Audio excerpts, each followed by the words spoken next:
সুপ্রিয় প্রথম বর্ষ 2020-21 শিক্ষাবর্ষের ছাত্রছাত্রী, তোমরা জানো সমগ্র পৃথিবী আজ কি বিভীষিকায় পরিণত হয়েছে। সেখানে সমগ্র পৃথিবী সহ বাংলাদেশ তথা বাংলাদেশের প্রধানমন্ত্রী, শিক্ষামন্ত্রী, শিক্ষা সচিব মহোদয়, জেলা প্রশাসক টিএনও মহোদয় এবং দৌলতপুর কলেজের সুযোগ্য অধ্যক্ষ জনাব সাদিকুজ্জামান খান সুমন সাহেবের একান্ত প্রচেষ্টার ফসল আজকের এই অনলাইন ক্লাস। সুপ্রিয় ছাত্রছাত্রী,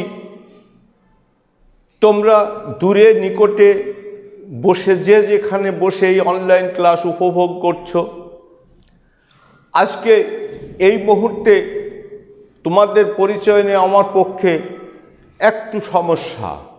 আমি আমার পরিচয়টা বলি, তোমার পরিচয় দিব আমি পর্যায়ক্রমে। আমার পরিচয় মোহাম্মদ ওহিদুল ইসলাম, সহকারী অধ্যাপক ও বিভাগীয় প্রধান, বাংলা বিভাগ, দৌলতপুর কলেজ, দৌলতপুর, কুষ্টিয়া। প্রিয় ছাত্রছাত্রী, তোমরা দৌলতপুর কলেজকে একাদশ শ্রেণীতে ভর্তি হওয়ার জন্য নির্বাচিত করেছ, এজন্য আমি নিজকে ধন্য মনে করি। তোমার পছন্দের তারিফ করতে হয়। প্রিয় ছাত্রছাত্রী, তোমরা জানো কুষ্টিয়ার দৌলতপুর কলেজ খুলনা বিভাগের একমাত্র মডেল কলেজ। তোমরা জানো দৌলতপুর কলেজ যেখানে আছে উন্মুক্ত, যেখানে আছে কারিগরি শাখা, যেখানে আছে ইন্টারমিডিয়েট, যেখানে আছে স্নাতক পাস, 11 সাবজেক্টে অনার্স, 3 সাবজেক্টে মাস্টার্স, এবং 1987 সাল থেকে এ যাবৎ পর্যন্ত সুনামের সহিত, ভালো রেজাল্টের সহিত কলেজ এই সময়টা পার করেছে। প্রিয় শিক্ষার্থী, তোমরা কলেজে যখন এসছো তখন অবশ্যই টের পাবে দৌলতপুর কলেজ সম্পূর্ণ প্রাচীর বেষ্টিত, সিসি ক্যামেরা বেষ্টিত, ক্লাসরুম সিঁড়ি সহ বাথরুম পর্যন্ত সমস্ত জায়গায় টাইলস করা, এর ফ্যান এবং বৈদ্যুতিক সরঞ্জামের কোথাও কোনো অভাব নাই। তোমরা আরও জেনেছো যে 10টা কলেজে যত বিজ্ঞান গবেষণার যন্ত্রপাতি রয়েছে, দৌলতপুর কলেজে তার একলায় রয়েছে। প্রিয় শিক্ষার্থী, দৌলতপুর কলেজের সব থেকে বাহাদুরি হলো তার কেন্দ্রীয় লাইব্রেরি। কেন্দ্রীয় লাইব্রেরির সাথে 18টা ডিপার্টমেন্টে 18টা লাইব্রেরি আছে। আমার বাংলা বিভাগে একটা সেমিনার লাইব্রেরি আছে, বই সংখ্যা 1600-এর উপর। তো একটা সেমিনার লাইব্রেরির যদি 1600 বই থাকে, তাহলে বাকিগুলার অবস্থা কি? প্রিয় শিক্ষার্থী, দৌলতপুর কলেজে আছে রোভার, যা খুলনা ঢাকা পর্যন্ত বিস্তৃত। দৌলতপুর কলেজে আছে খ্যাতিমান একটা মসজিদ, যেখানে নিয়মিত 5 ওয়াক্ত নামাজ হয়, বেতনভুক্ত লোক আছে। প্রিয় শিক্ষার্থী, 2 জন নাইট গার্ডসে সারা রাত পাহারা হয়। প্রিয় শিক্ষার্থী, 2 জন ডে গার্ড আছে, তারাও পাহারা দেয়। প্রিয় শিক্ষার্থী, তোমরা আরও জানো দৌলতপুর কলেজের টিচার, প্রিন্সিপাল একমাত্র আল্লাহ ছাড়া কাউকে ভয় পায় না, সত্য বলতে পিছু পা হয় না। এই কলেজের মধ্যে কোনো মাস্তান, কোনো চাঁদাবাজ, কোনো মেয়েকে টোন করা, এমন কোনো বাহাদুরের জন্ম হয় না। কারোর কোনো ক্ষমা নাই। এত শক্ত হাতে মেয়ে কলেজে ঢুকছে, মেয়ে তার বাবার মায়ের আঁচলের তলে ঢুকছে। এখানকার প্রিন্সিপাল এত শক্তিশালী যে কোনোভাবে টু করলে হাতে হাতে হ্যান্ডকাপ পরে চলে যাবে, ছাড়ের কোনো রাস্তা নাই। সেই প্রিন্সিপালের কলেজ এইটা। এর মধ্যেই বাউন্ডারির ভিতরে এক শিক্ষার্থী, ছাত্রছাত্রী, শিক্ষক কর্মচারী ছাড়া বাইরেকার লোক আসবে না। আসলে যদি কোনোভাবে সন্দেহ হয় তাহলে তার বিপদ আছে। প্রিয় শিক্ষার্থী, দৌলতপুর কলেজে দুইজন আছে গানের শিক্ষক, একজন টিভি এবং বেতার শিল্পী। এরা দৌলতপুর শিল্পকলা একাডেমিকে চালায় এবং দৌলতপুর কলেজে সঙ্গীত অনুষ্ঠান বলতে যেগুলা বোঝায়, বিতর্ক থেকে শুরু করি গান বাজনা, নাচ, অভিনয়, যত কিছু আছে সবগুলাকে শিক্ষা দেওয়া হয় এবং তা বিনা পয়সায়। যেটা ঢাকা থেকে খুলনা, কুষ্টিয়া পর্যন্ত দৌলতপুর ফার্স্ট হয়, কুষ্টিয়া ফার্স্ট হয়, খুলনায় ফার্স্ট হয়। এর কোনো মানে ব্যত্যয় হয়নি আজও।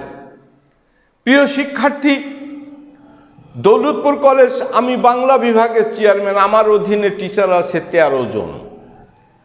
এইভাবে 11টা সাবজেক্ট অনার্স আছে, 12 জন, 13 জন, 8 জন, 9 জন এই করে টিচার আছে। আর বাকি সাবজেক্টের টিচার আছে 3 জন করে। ইতোমধ্যে কারিগরিতে টিচার আছে ভিন্ন 1 থেকে 140 জন মতো টিচার কর্মচারী রয়েছে এখানে।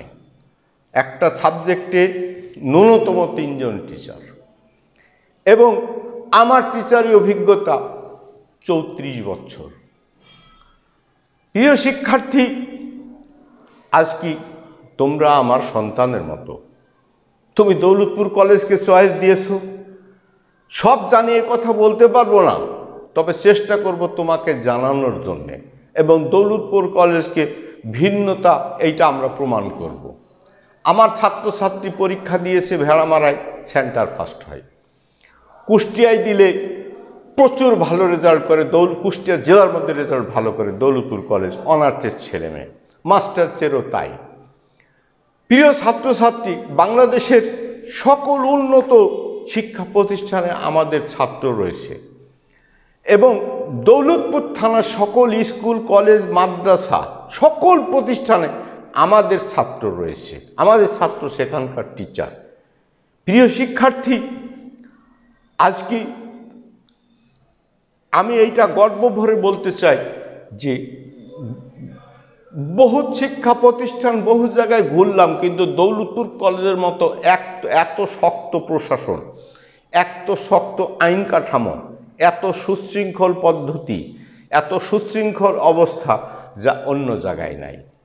জিওগ্রাফি ডিপার্টমেন্টের নিজস্ব ডিপার্টমেন্ট আছে।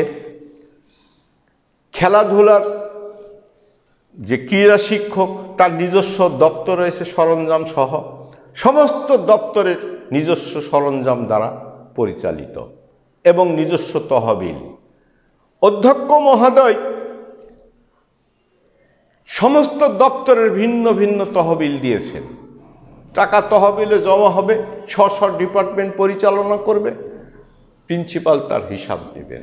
প্রিয় শিক্ষার্থী, তাহলে তুমি দৌলতপুর কলেজকে পছন্দ করতে ভুল করো নাই, ঠিকও করেছো। এইখান থেকেই তুমি ইংরেজি সহ 11টি সাবজেক্ট অনার্স আছে, ম্যাথামেটিক্সও আছে, যেখানে তুমি মাস্টার্স, বিবিএ, এই এমকম, এমএ এবং এমএসসি কমপ্লিট করতে পারবা। 2 হলো অনার্স এখান থেকে হবে, ডিগ্রি তো হচ্ছেই। এবং তুমি বাইরে যখনই থাকবা, কুষ্টিয়ার মতো জায়গায় যদি থাকো, তে মাসে 5-6 হাজার টাকা খরচ হবে। 12 মাসে 6-12 72,000 টাকা খরচ হবে। প্রিয় শিক্ষার্থী, দৌলতপুর কলেজ তোমার কাছ থেকে মাসে নেবে 10,000 টাকা বছরে। এই 10,000 টাকায় শেষ। তোমার 4 বছরে মাস্টার্স শেষ হবে, 4 বছরে 4-10 40,000 টাকাতে তোমার অনার্স এবং মাস্টার্স শেষ হবে। এর থেকে সুখের খবর আর হয় না। 2 হলো এত বেশি বই এখান থেকে সাপ্লাই করা হয় যে ছাত্রদের বই কেনা লাগে খুব কম, খুব কম বই কেনা লাগে। বাকি বই ডিপার্টমেন্ট, কেন্দ্রীয় লাইব্রেরি এবং সেমিনার লাইব্রেরি এটা সাপ্লাই করে। 2 হলো এখানে ছাত্রদের নোট তৈরি করে দেওয়া হয়। যে নোট ধরে নেওয়া যায় যে শরৎচন্দ্রের 39টা উপন্যাস, তারপর থেকে একটা নোট, বঙ্কিমবাবুর 14টা, তারপর থেকে একটা নোট, কবিগুরুর প্রতি হয়তোবা 3টা 4টা নোট, মাইকেল মধুসূদনের কাছ থেকে 2-3টা নোট। এইভাবে দেখা যায় যে শিক্ষকরা ছাত্রদের ব্যাগ দিচ্ছেন, ব্যাগ দিয়ে এই নোট তৈরি করে দেয়, যেখানে ছাত্র ফেলের সম্ভাবনা খুব কম থাকে। প্রিয় শিক্ষার্থী, 2020-21 শিক্ষাবর্ষে তোমরা ভর্তি হয়েছ। আমরা প্রতি বছর তোমাদের জন্য দেয়া থাকে একটা সিলেবাস, একটা ফুলের স্টিক, তোমাকে দেওয়া থাকে একটা শিক্ষা পদ্ধতি।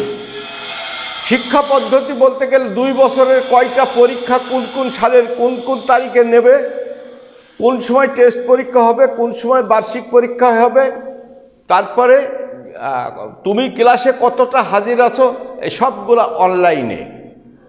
আর খাতার দরকার হয় না, শিক্ষকের হাজিরাও অনলাইনে, তোমার কম্পিউটারের মাধ্যমে, ছাত্র হাজিরা কম্পিউটার। তুমি ক্লাস না করে বলতে পারবা না। প্রত্যেকটি টিচারকে 8 জন করে ছাত্র, সকল ক্লাসের ছাত্র প্রিন্সিপাল ভাগ করে দিয়েছেন। আমাকেও দিয়েছেন 8 জন। 8 জন টিচারের ছাত্রের দায়িত্ব আমার। গার্জেনের সাথে, তার বাবা মার সাথে কথা বলতে হবে, প্রয়োজনে মোটরসাইকেল চালিয়ে তার বাড়িতে যেতে হবে, সে পড়াশোনা করছে কিনা তাকে উপযুক্ত জবাব দিতে হবে। জবাব না দিতে পারলে তার বাবাকে, অথবা যদি গার্জেন বাবা ভাই হয়, তাকে প্রিন্সিপালের কাছে জবাবদিহি করতে হবে। মানে পালিয়ে যাওয়ার কোনো পথ নাই। তাহলে এই যে যদি ধরে নেওয়া যায় 120 জন টিচার আছে, তো সকল টিচারের উপরে 6 জন 7 জন 6 জন 7 জন করে ছাত্র ভাগ করে দেওয়া হয়েছে, এবং তার তদারকি করা আছে। 1 মাস পর পর ওই টিচারকে কার কাছে কয়বার ফোন দিল, কে কি জবাব দিয়েছে, কে পড়াশোনা করছে, কে করছে না। প্রিয় শিক্ষার্থী, এই যে কলেজের আইন যে 10টার পূর্বে তাকে কলেজে ওপেন হতে হবে এবং 2টার আগে কোনোভাবে যেতে পারবে না। যেতে হলে তাকে প্রিন্সিপাল, ভাইস প্রিন্সিপাল এবং ডিপার্টমেন্ট প্রধানের সই সিগনেচার লাগবে এবং উপযুক্ত জবাব দিতে হবে, এছাড়া সে বের হতে পারবে না। এরপরে একজন ছাত্র ছাত্রী কোনোভাবে সমস্যা হলে সাথে সাথে নিজস্ব কৌশলে তার চিকিৎসার সুব্যবস্থা রয়েছে। কোনো ছেলে বা মেয়ে এখানে বেয়াদবি করার মতো সুযোগ নেই। যদি করে, প্রিন্সিপাল বাদেও সাথে সাথে নিকটে থানা এবং প্রশাসন, টিএনও সাহেব ফোন করার সাথে সাথে একদম অবস্থা বেগতিক হয়ে যাবে। তাহলে এই যে কলেজকে তুমি ভালোবেসে পছন্দ করে তারপরে নির্বাচন করেছো, এই জন্যে বাংলা বিভাগের পক্ষ থেকে আমি তোমাদের শুভেচ্ছা এবং আশীর্বাদ জানাই। প্রিয় শিক্ষার্থী, তোমরা লোক চিনতে, প্রতিষ্ঠান চিনতে, মানুষ চিনতে যে ভুল করো নাই, এইটা আমি এই জন্য খুব খুশি। সামনে কলেজের একটি গেট, এই গেট দিয়ে তুমি ঢুকবা, তোমার সিলেবাস, তোমার রুটিন, তুমি কোথায় বসে বই পড়বে সেই পড়ার জায়গা, ইভেন তুমি যে ছাত্র দৌলতপুর কলেজে, তার জন্য একটা আইডি কার্ডও তোমার পকেটে থাকবে। তুমি বাসে, ট্রামে যেখানে যাও, এই আইডি কার্ড তোমার পরিচয় বেয়ার করবে। প্রিয় শিক্ষার্থী, এরপরে আর কি বলার থাকতে পারে। এইবার আমি একটা কথায় আসি। প্রিয় শিক্ষার্থী, তোমরা বিভিন্ন অঞ্চল থেকে, বিভিন্ন এলাকার থেকে দৌলতপুর কলেজে আসছো। হাই স্কুলের শিক্ষা পদ্ধতির সাথে কলেজের শিক্ষা পদ্ধতি রাত দিন পার্থক্য। এইটা একটা উচ্চ শিক্ষার জায়গা, এটা হাই স্কুলের মতো গণ্ডি না। এর অসংখ্য রুম, তুমি একটা রুটিন পেয়েছো, রুটিন পাবে। সেই রুটিনে দেখো ক্লাস, কোন রুমে তোমার ক্লাস, একই রুমে ক্লাস হয় না, কোন টিচারের সাথে ক্লাস, ওখানে টিচারের নাম এবং ক্লাসরুমের নাম লেখা আছে, কোন কটার পর কোন ক্লাস, কার পরে কোন ক্লাস। একই ক্লাস ডেলি এক রুমে বা এক টিচার হয় না, আরও টিচার আছে। তাহলে এইটা রুটিন দেখে নিবা। 2 নম্বরে দেখে নেবা যে 1 মাস বা 1.5 মাস পরে তোমার যে পরীক্ষা, টিউটোরিয়াল পরীক্ষা, সেই পরীক্ষার ডেটগুলো তুমি খেয়াল করবা যে পাঠের কত দূর অংশ পড়ানো হবে এবং কোন জায়গায় থেকে পরীক্ষা হবে। সেই পরীক্ষা নিয়ে সেই পরীক্ষার খাতা যথাযোগ্য দেখা হবে, যথাযোগ্য নাম্বার কালেক্ট করে রাখা হবে এবং তোমার গার্জেনকে জানানো হবে তুমি কত নাম্বার পেয়েছো। এইভাবে ছাত্রকে তৈরি করার লাগে। তো প্রিয় শিক্ষার্থী, আমি আমার ডিপার্টমেন্টে আরও টিচার আছে, ইন্টারমিডিয়েট শাখাতে 3 জনে ক্লাস যেহেতু করাতে হয়, 3 জনের মধ্যে থেকে ওরা 2 জন 2 অংশ করায়, আমাকে প্রতি বছর দিয়ে আসে কবিতা। এবছরও হয়তো কবিতার সাথে আমার তোমাদের সাথে ক্লাস পড়বে। তো কবিতায় থেকে দেখা পড়বে শিক্ষার্থী। এবার আমি একটু বলি যে বাংলা সাহিত্য না বিশ্ব সাহিত্যের মূল চালিকা শক্তি হলো কবিতা। আজ কি প্রবন্ধ, ছোট গল্প, উপন্যাস, নাটক, কাব্য, মহাকাব্য, বহুত কিছুর আজ কি সৃষ্টি হয়েছে, বহুত শাখা প্রশাখা, কিন্তু বিশ্ব সাহিত্যের মূল সূতিকাগার হচ্ছে কবিতা। কবিতাই থেকে শুরু, এবং এই কবিতাই হলো অমর। তোমরা জানো প্রিয় শিক্ষার্থী, যেখানে তুমি জানো কোরআন 6666 আয়াত সংবলিত, তাহলে 6666টা আয়াত, এইটি হলো শ্লোক। ইরানি সাহিত্যে কবি ফেরদৌসী লিখেছিল 60,000 শ্লোক। রামায়ণ, গীতা, মহাভারত এগুলো শ্লোকে লেখা, শ্লোকের সাহায্যে সুর করে পড়া লাগে। মেঘনাদ বধও তাই, মহাকাব্য বাংলার একটাই মহাকাব্য, এটাও তাই করে পড়া লাগে। অতএব সুপ্রাচীন কাল থেকে সক্রেটিস এবং সক্রেটিসের পূর্বে থেকে এই কবিতার পরেই দাপট এবং দ্বৈরত্ব চলছিল, এবং কবিতার পরে সাহিত্যের চরম উন্নতি হয় 200 বছরে, 19 এবং 20 শতকে। এখন একবিংশ শতক চলতেছে, এই সময়ে কবিতা ব্যতিরেকে অন্য অন্য শাখাগুলা মাথা ছাড়া দিয়েছে। যাই হোক প্রিয় শিক্ষার্থী, আমার অংশ হবে কবিতা। এখন যদি তোমাকে বলা হয় কবিতা কাকে বলে, এখন কবিতা বলতে গেলে আমাদের দেশে আগে চলছিল মিল পয়ার, কিন্তু মিল পয়ালে এখন চলে না। এখন কবিতা হলো, কবিতা বলতে বোঝায় best word and best form, যার ওয়ার্ড এবং ফর্ম দুইটাই শক্তিশালী, সেটাই হলো কবিতা। মাইকেল মধুসূদন দত্ত এই মিল পয়ার কবিতাকে সরিয়ে দিয়ে উনি নিয়ে আসলেন অমিত্রাক্ষর, অমিল পয়ার, ছলেট, চতুর্দশপদী, 14 অক্ষর বা 14 মাত্রার কবিতা। আজকে সেই মিল পয়ার কবিতা আজকে অচলের পথে, প্রায় অচল। তারপরে যেহেতু সাহিত্যে এক সময় ছিল, বহু যুগ থেকে চলে আসছিল, মিল পয়ার একেবারে অচল ঠিক তাও বলা যাবে না। মিল পয়ার এখনও চলে, কিন্তু দাপট এবং দৌরাত্ম হচ্ছে অমিল পয়ারের। প্রিয় শিক্ষার্থী, আজকে মুসলিম বাংলা সাহিত্যে যাদের নাম প্রথম সারিতে করতে হয়, তার মধ্যে আসে কায়কোবাদ। কায়কোবাদের লেখা হচ্ছে মহাশ্মশান, অশ্রুমালা, অমিয় ধারা, যেটা পড়লে তোমাকে মনে হবে যে হ্যাঁ উনি ওয়ান অফ দেম কবি। ওনার এই কাব্যকলার জগতে ওনার শ্রেষ্ঠত্ব স্বীকার করাই লাগে, কায়কোবাদ। তারপরে বহু কবি রয়েছে। আমরা যদি কবি হিসাবে আসি, তাহলে আমরা কবিগুরু রবীন্দ্রনাথের নাম প্রথমে বলতে পারি, তারপরে মাইকেল মধুসূদন দত্ত, তারপরে ধরে নিতে পারি আমরা কবি নজরুল ইসলাম, জসিমউদ্দিন। এরকম বহু কবি এদেশে, ভারতবর্ষে, মুসলিম এবং হিন্দু যে ধর্মাবলম্বী হোক, সেটা ভারতীয় সাহিত্য এবং সভ্যতায় কবিতার দৌরাত্ম্যটাই বেশি। তারপরেও আমরা ধরে নিব যে কবিগুরু রবীন্দ্রনাথের বাংলা সাহিত্যের উনি হলো কালপুরুষ। উনার না জন্ম হলে হয়তো বা বাংলা সাহিত্য বিশ্বের দরবারে এইভাবে আসতে পারত না। উনি সকল শাখায় তার দখলে, কিন্তু কাব্য সাহিত্যের দখল তার সবচেয়ে বেশি। আজকে কবিগুরু রবীন্দ্রনাথ তার যে প্রাচীন সাহিত্য যে গ্রন্থটি, সেইখানে সংস্কৃত সাহিত্যের বড় কবি বাণভট্ট, সংস্কৃত সাহিত্যের বড় কবি বাল্মীকি, তারপরে ওই কালিদাস, এদের মতো লেখককে, কবিকে এমনভাবে আছাড় দিয়েছে, তারা বেঁচে থাকলে আজকে হার্ট ফেল করতো, এবং তার আজকে নিজের গলা নিজে খামচি ধরতো যে আমি কী ভুল করেছি। কবিগুরু রবীন্দ্রনাথ সেই বিশ্বকবি, সেই খ্যাতিমান কবি, যে বাংলা সাহিত্যকে সারা পৃথিবীর দরবারে উনি পরিচয় করে দিয়েছেন। শুধু কাব্যে নয়, কাব্যে পিন ঢুকানোর জায়গা রাখেনি। 10-12টা উপন্যাসের জগৎকেও শেষ করে গেছে। ওখানেও আর কারোর পথ নাই।